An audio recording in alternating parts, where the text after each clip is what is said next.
Good morning, everyone.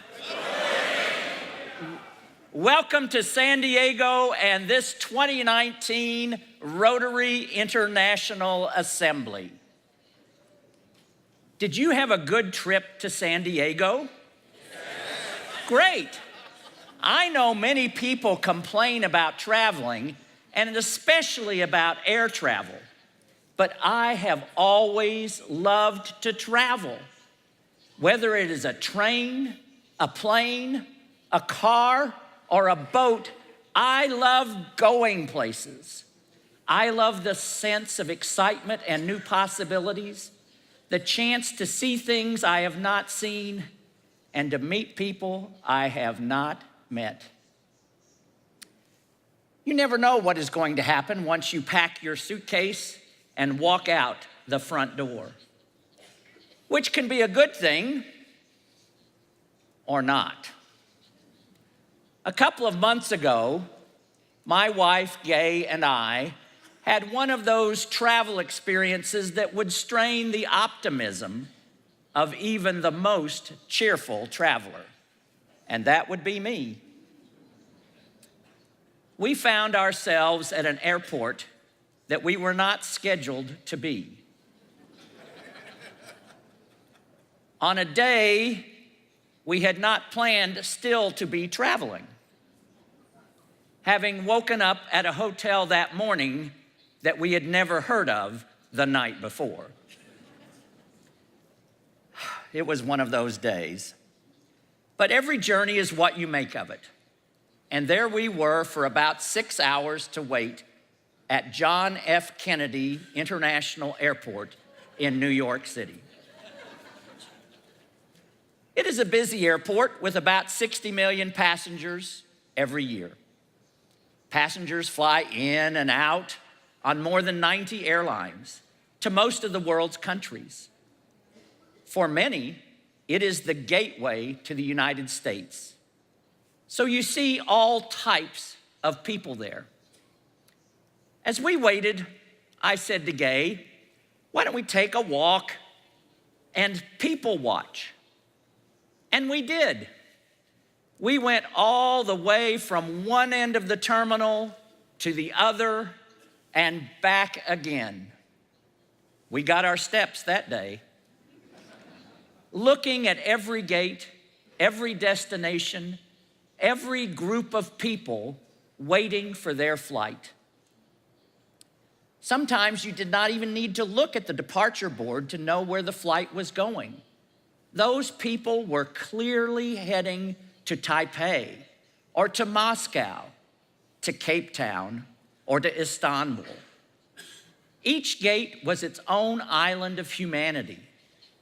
When we walked down the center of the concourse, we were in New York City, moving along with everyone in one river. But when you veered off into those seats, you left that current and landed on an island. You were already in Buenos Aires, or Paris, or Tel Aviv. As we started our walk, the thought had come to me, all of these different people, all of these different countries, all in one place. This is like Rotary. But as we walked past gate after gate, I realized something. It was not like Rotary at all, because everyone in that river of people was heading for an island, and every island stayed an island. The people all heading to Taipei might be talking to each other, but they were not talking to the people heading to Cairo or the people heading to Lima. The people heading to Amsterdam had nothing to do with the people heading to Lagos. Contrast that to Rotary. In the days ahead, you will not only meet and talk with people from all over the world, but also you will work with them. You will share with them, and you will become colleagues and friends as you prepare together for one of the greatest adventures of your lives. None of you knew when you packed your suitcases and stepped out your front door what lay ahead on this journey. None of us knows now. But I can tell you one thing. Every journey is what you make of it. And the journey that each of us begins this week, the journey that we will continue together into, through, and beyond the 2019-2020 Rotary year will be what we make of it together. Wherever we are from, whatever language we speak, whatever our culture or tradition, we are here together for one purpose: to build a stronger Rotary so that more Rotarians and Rotaractors and all in our family of Rotary can serve our world better than ever before. And looking forward toward the 2019-2020 Rotary year, I would like to talk with you this morning about our role in doing just that. The goal of a leader in Rotary, or anywhere else, should never be achieving the most that you can possibly achieve. The goal of a true leader should always be getting everyone around you to achieve the most that they can achieve. While I am confident that you will do your job well, I want all of you to be focusing this week and beyond on what you need to do to get your district and your clubs to a place where they are doing their best work. Your role is supporting Rotary's members in their clubs and building a stronger organization. It is your role, it is my role, it is our shared role in the year ahead. Guided by our new strategic plan, we will work together to do just that, to increase Rotary's impact, to expand its reach, enhance participant engagement, and increase our ability to adapt. And we will have 4 emphases that will guide us in our work. The first emphasis is to grow Rotary, to grow our service, to grow the impact of our projects, but most importantly, to grow our membership so that we can achieve more. We talk so much about membership in Rotary. Every year we talk about the same issues, perhaps in slightly different ways. In certain parts of the world, Rotary is growing rapidly. But in many regions, we have not seen the kind of change we have hoped to accomplish. Last year, we set a Rotary record nobody wanted to set. We set a record in the number of people who left our organization. Some of them left because Rotary was not the experience they had hoped it would be. But some loved Rotary until the end of their lives.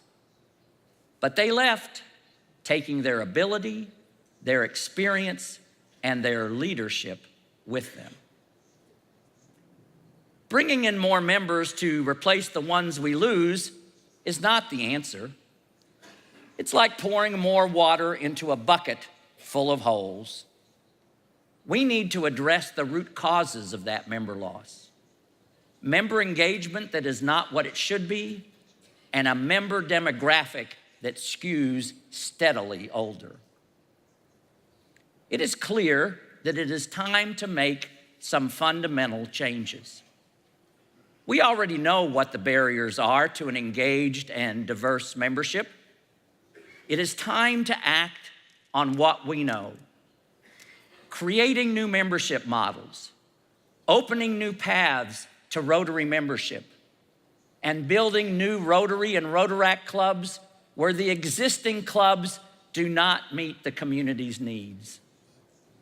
That means not only making sure club presidents understand why it is so important to grow their own clubs and membership overall, but ensuring that they have an effective structure for doing so. Considering that membership is all that stands between a Rotary that serves and a Rotary that disappears, it is surprising how many clubs have no membership committee and whose entire approach to membership consists of exhorting existing members to invite their friends. Not only is that a sure path to clubs that all look the same, but it has also given us 2 decades without growth. What we need is an organized approach. A district membership chair in every district and a formalized membership committee in every club, consisting of multiple people of different backgrounds who are methodically looking not at individuals, but at the community. What segments of the community, what positions, what professions are not represented in the club? Those are the people we need to find. There is nothing revolutionary about this approach. It is one of the oldest ideas in Rotary. It is called the classification system. It has worked for 113 years, and we need to rediscover it and use it. In addition, we must grow Rotary by forming new clubs. We need to form new clubs, not just where Rotary does not already exist, but in communities where Rotary is thriving. We need to start new model clubs offering alternative meeting experiences and service opportunities. And remember, forming new Rotary clubs is the distinct responsibility of the district governor and the district. The second emphasis for our next year is even closer to home than our clubs. It is our families. When I was district governor, people sometimes asked me how I managed to balance my professional and Rotary responsibilities with 2 young girls at home. The answer was simple. Gay and I brought them along. As much as they grew up in the Maloney family, they also grew up in the family of Rotary. It was great for them.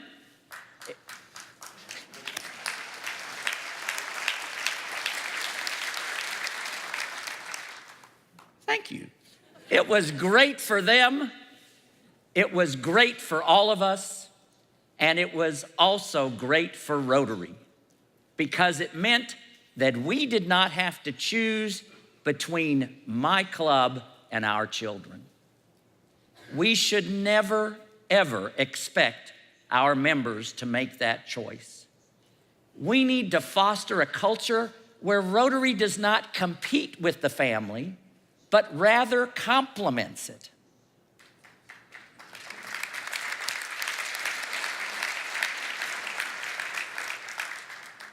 That means taking real practical steps to change the existing culture, being realistic in our expectations, considerate in our scheduling, and welcoming of children at Rotary events at every level, right up to this International Assembly.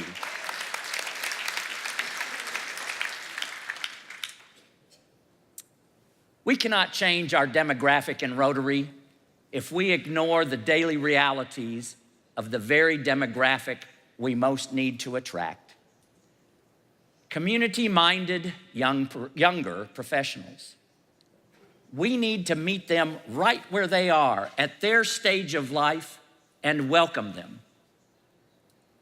And that brings me to our third emphasis. building a viable path to Rotary leadership for Rotarians who are actively involved in their professions.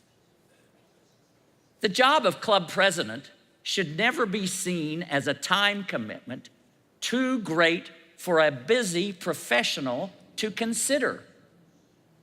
The job of district governor should not come with the expectation that you must retire from your paying job first. By making volunteer positions into full-time responsibilities, we are closing the door to contributions of the people we need most in Rotary, the ones with the potential for decades of Rotary service and Rotary leadership.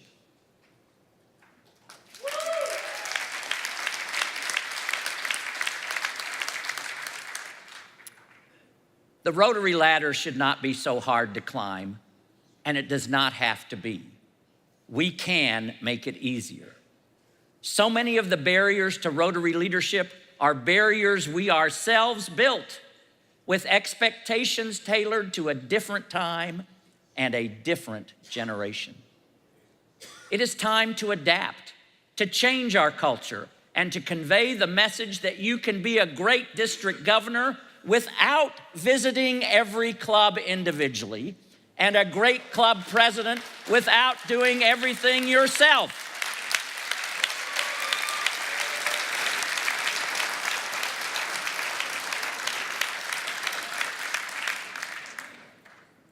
You can take the lead in the year ahead, whatever stage of life you yourselves are in.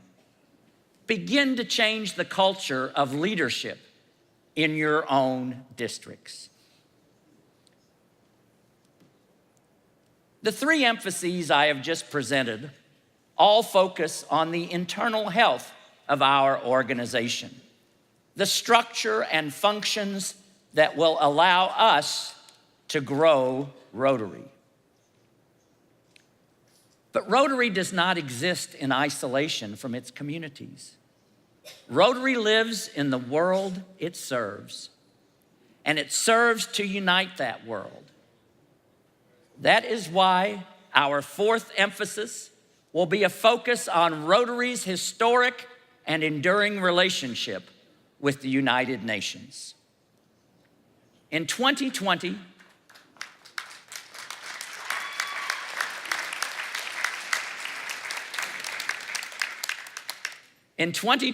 as Rotary marks its 115th year, the United Nations will be celebrating the 75th anniversary of its historic charter. It will be a time for us to celebrate our partnership as well, with a series of planned presidential conferences around the world and a focus on the sustainable development goals that Rotary does so much to support. Whether we are working toward clean water, better health, improved education, or economic stability for the world's least privileged people, Rotary shares the United Nations' enduring commitment to a healthier, more peaceful, and more sustainable world. And Rotary offers something no other organization can match: an existing infrastructure that allows people from all over the world to connect in a spirit of service and peace and take meaningful action toward that goal. In the words of our vision statement, together we see a world where people unite and take action to create lasting change across the globe, in our communities, and in ourselves. We are people of action, people who not only want to change the world, but also have the ability to turn inspiration into real and lasting change. We have that ability because of who we are and because of what Rotary allows us to do. Rotary allows us to connect. It allows us to connect with each other in deep and meaningful ways across our differences. It connects us to people we would never otherwise have met, who are more like us than we ever could have known. It connects us to our communities, to professional opportunities, and to the people who need our help. Connection is what makes the experience of Rotary so very different from the experience of walking along that concourse at JFK Airport. In Rotary, none of us is an island. All of us are here together. Whoever we are, wherever we are from, whatever language we speak or traditions we follow, we are all connected to each other, part of our communities, and members not only of our clubs, but of the global community to which we all belong. That connection is what lies at the heart of the Rotary experience. It is what brings us to Rotary. It is why we stay. It is how we will grow Rotary. And it will be our theme in the 2019-2020 Rotary year. Rotary connects the world.